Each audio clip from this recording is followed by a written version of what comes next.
कार्यालयात चाललोय तिथे बाकीचे उमेदवारी सगळ्या उमेदवारांना तिथे बोलवणार आहे, पक्षाचे नेतेही सगळे तिथे येणार आहे आणि त्यानंतर तिथनं सीएम साहेबांसोबत बोलणं करून या संदर्भातला तोडगा काढणार आहे।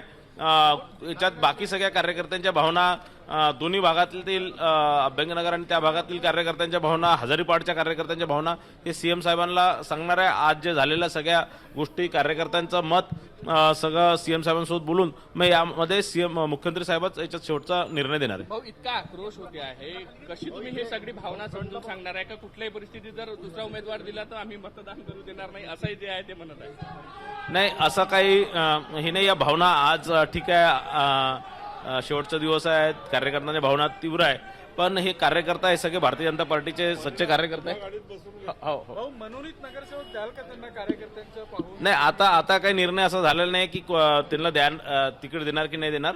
आता आम्ही पक्ष कार्यालयात चाललो, तिथनं हा निर्णय होणार आहे आणि तिथे कोणाला काय ऍडजस्ट करायचं ते तिथेच निर्णय होणार। ते मुख्यमंत्री हा विभागीय पक्ष कार्यालय निघतील माझ्यासोबतच ते येऊन राहिले। तुमची मध्यस्थी यशस्वी झालेली आहे, तुम्ही तोडगा काढलाय का? तोडगा आता निघणाऱ्या कार्यालयात जाऊन मधला मार्ग काय? विदर्भातले ती भूमिका आजही निभावली तुम्ही? नाही ठीक आहे, पक्ष काही निघालाय? निघणार आता आम्ही कार्यालयात जाऊन या मधल्या मार्गाचाच आम्ही चर्चा करणार आहे। नक्कीच आपल्या सोबत आहे परिणयजी फुके.